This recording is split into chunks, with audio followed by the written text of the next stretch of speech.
is what you're made of. You are perfect and pure, even if you're not sure. It's what you're made of. L-O-V-E, love. All right. Is love your decision? Amen. Yes? No matter what we go. No matter what. Every day. Love is a decision. It's inherent in who we are, but we have to decide to express it. We have to decide to embody it. I think it's very important. I love the meditation because a lot of those meditations is first I feel it, then I am it. Then I am. I feel happy, I am happy. So you feel it first. You feel it within yourself. This is the third principle of unity, manifesting the world that you live in by your thoughts, your feelings, your beliefs within. So I want to say Happy Father's Day to all the fathers here today. How many fathers do we have here in the congregation? Now, all the grandfathers, keep your hands up. Now, all the great-grandfathers, keep your hands up. We got two. Congratulations. So last week, I was watching online last week. I was happy to have a day off. Boy, it was a great recharge. Adam was fantastic, wasn't he? Yes. And, he just speaks from the heart. And he always has, these gems of wisdom that he offers to us. And I got 2 gems of wisdom out of his talk last week. The first one was the title of today's message, and that's creating space for grace. That's something that we can do in any interaction, wherever we go. And the other one was countering cruelty with kindness. So those are 2 gems that I felt are action points, things that we can take into our life, and then we can use them. We can create action from those 2 directions. I call them directions from Spirit, really. Creating space for grace and countering cruelty with kindness. So this Father's Day, when I think of what it means to be a father, it so often entails caring for others by building and fixing and teaching and guiding and providing. And there's a lot of doing involved in all of that. But I think there's also an important aspect of being a father that's stepping back and allowing. Stepping back, creating space for grace. Creating space for Spirit to move and work miracles that are necessary for the highest good of our loved ones. Something that Spirit can do, only Spirit can do, that we cannot do as human beings. We cannot do it alone. Let's put it that way. We have to step back and let Spirit, God, divine love, have its way. When we create space for grace, something important happens. We're letting God, or divine love, into the equation. We're adding the most important ingredient that there could be. And that's divine love, Spirit. The thing that never fails. We may succeed and we may fail as human fathers, but the spiritual Father, the creator of all of this, the creative energy of the universe, never fails. Because it is love and only love. And when we get that in our consciousness, it's so much easier to allow for that grace to take over. Until that point, we're always arguing with God. We're arguing with the universe. I can do it better. What was that Frank Sinatra song? I'll do it my way. That's a song I think that we got to stop singing in relation to God. And start allowing more space for the divine to take over. When I was a young father. My son Corey, he's 41 years old now. It's funny because I'm only 43. He was, I don't know, 3 years old maybe. He had one of those things called a big wheel. Did any of you? I'm dating myself, but yeah, all the really old guys know what big wheels are. Big wheel's got a big wheel in the front and a seat and these two pedals. And he never rode it like that. He grabbed the handlebars, put his foot on it, and started going like it's a skateboard. And boy, he could go really fast like that. And I would have to run after him. This is before they had skate parks. So he would just go down the street, and I'm running after him before he gets to the intersection. And I'm waiting to see if the light's going to turn red so the cars stop, you know. And if it doesn't, I have to grab him. And if it does, I just let him go through the intersection like he figured it out, even if he didn't. And I swear, there was so many times I thought he was just going to crash or fall off the sidewalk or whatever. And I was just chasing after him, you know, trying to control a nuclear explosion with oven mitts. You know, how do you do that? But somehow, by the grace of Spirit, he never got hurt doing that. And I thought, this is amazing. Like, he's really learning something. He rode that thing his own way. He grabbed it and treated it like a skateboard. And he found out how to go really fast on that thing. And I thought, this is something I have to learn. I have to learn to let go, but also be there at the same time. Like, create guardrails, but don't try to control everything. Let them go. Let them learn. They got to learn. And so I didn't realize how important that was. I was actually creating space for grace to happen. And I learned that freed me up in a lot of ways because I wasn't micromanaging everybody's life anymore. I could focus on my own life and managing the important things in my life because that's really the only thing that we can do. I had no choice but to give him a certain amount of space. But also it grew confidence in him, self-assurance. He discovered his own abilities. I think that's pretty wonderful. So grace is a funny word because traditionally grace has been defined as something God grants to the unworthy. It's this being, right, outside of you, and he sends this something that we call grace that protects you and guides you and heals you and blesses you and you get miracles. But what if that's just the natural state of the universe? What if that is the natural environment, spiritual environment in which we live anyway? Grace is our natural environment. Grace is not something granted to the unworthy. In New Thought, grace is the spiritual foundation of the universe. It's the quantum energy of love. And it never dissipates. It only expands. You know how they say the universe is expanding? Well, that's not a bad thing. Because in between everything is the energy of love. So there must be more love expanding this universe. There's not one verse. Now, listen to, I really looked. There wasn't one verse in the Christian Bible that I could use today in delivering today's message. Can you believe that?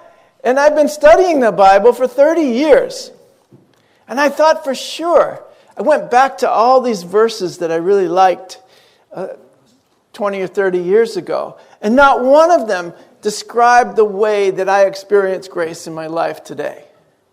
It was always by the grace of somebody else, by the grace of this guy Jesus, or by the grace of God outside of you. You're not worthy, but by that grace, you will be blessed.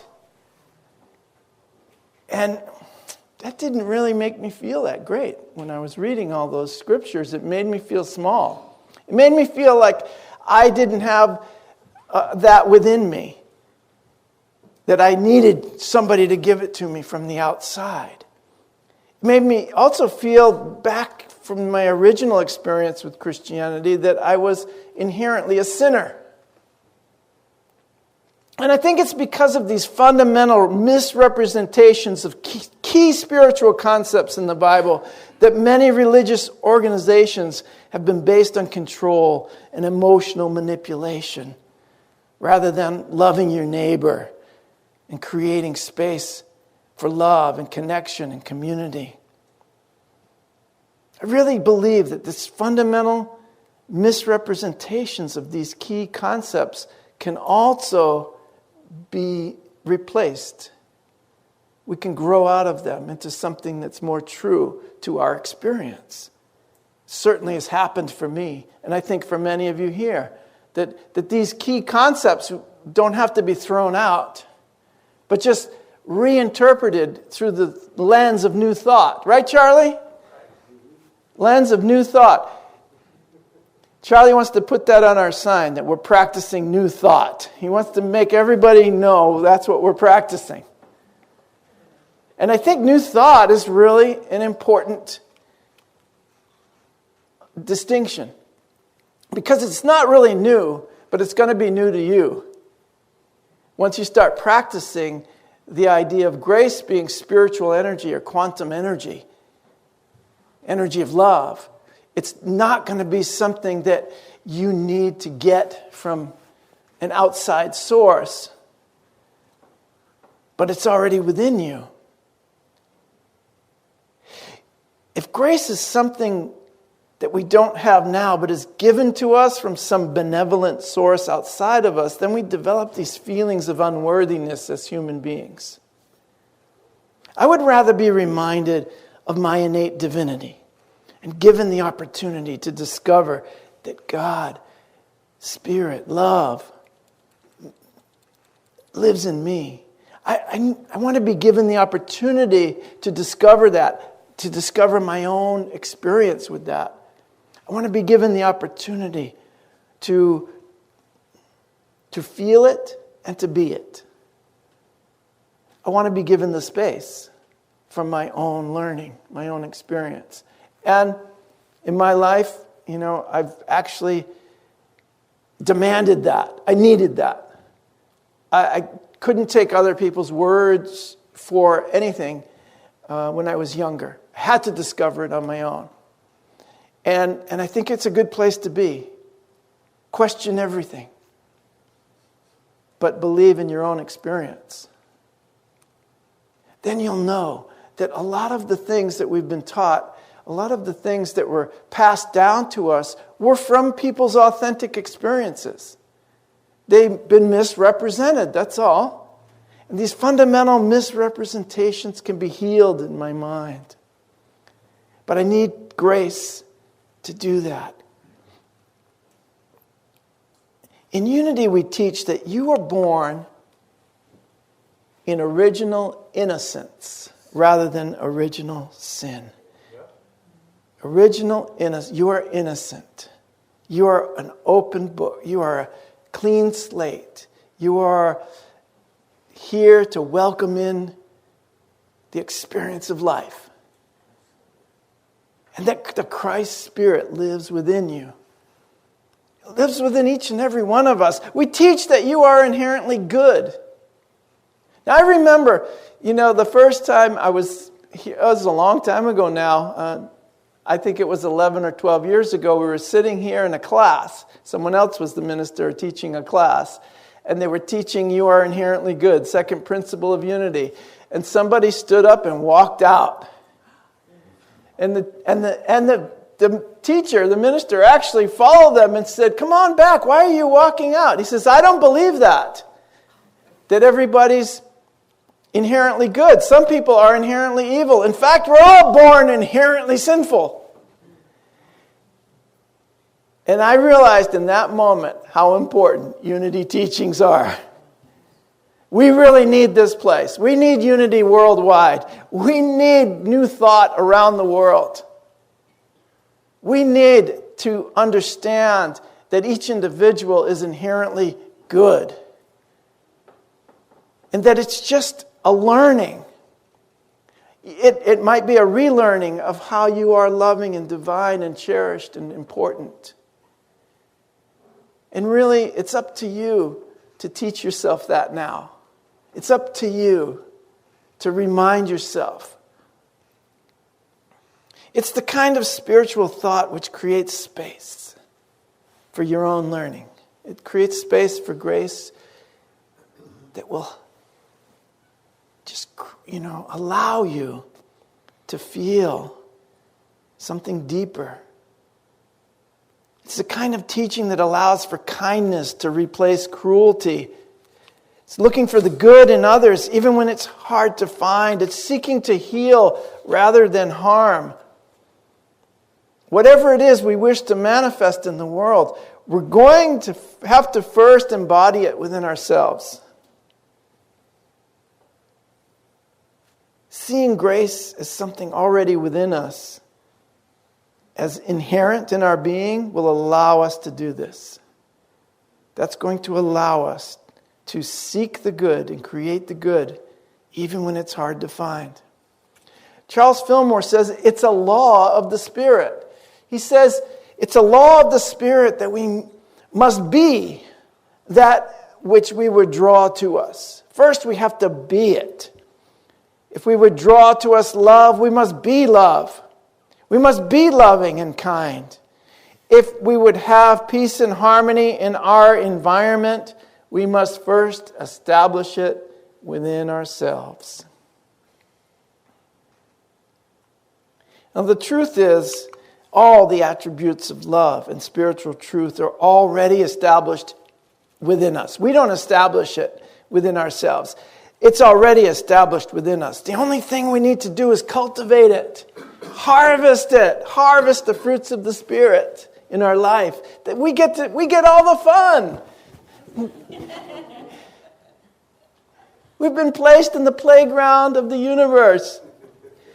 And we get to manifest our world according to our inner state. Amen. Wow, so what fun. I'm going to go home and work on my inner state. Woohoo! It's not boring. It's the most fun there is. Now, the Bible does give a very good description of the fruit of the Spirit. It says the fruit of the Spirit is love. The fruit of the Spirit is joy. The fruit of the Spirit is peace. The fruit of the Spirit is forbearance, which means acceptance, kindness, goodness, faithfulness, gentleness, and self-control. And against such things as these, there is no law. Nothing can upset the fruits of the Spirit. There's no human perception that can disrupt the truth. The truth is the truth, and your human perception will not change it. And you cannot fit the truth into your old way of thinking, your limited way of thinking. Let your limited ways of thinking expand and expand and expand with the truth, because the truth is greater than all of it. But the fruits of the Spirit, the fruit, is all these things that I'm going to experience. Love and joy in my life.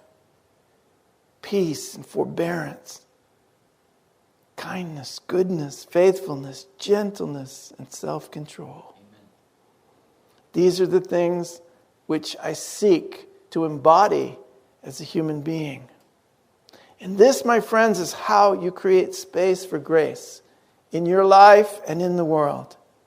Listening to others, observing, being curious, finding common ground,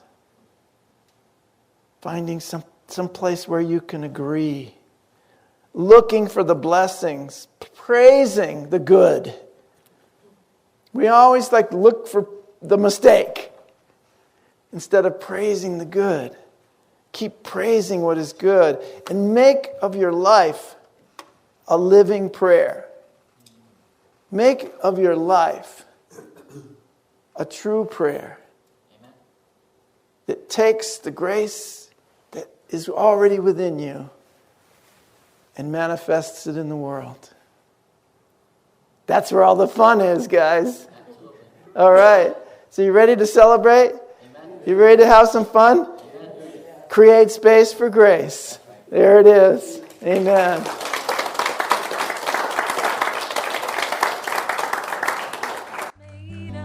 You have been watching the message from our Sunday celebration service here at Unity on Cape Cod, providing a positive path for spiritual living. Please join us every Sunday morning at 10 a.m. at 147 Walton Ave, Hyannis, Mass. And visit us online at unityoncapecod.org. This video was made possible in part through a grant from Unity Worldwide Ministries and the Templeton Foundation.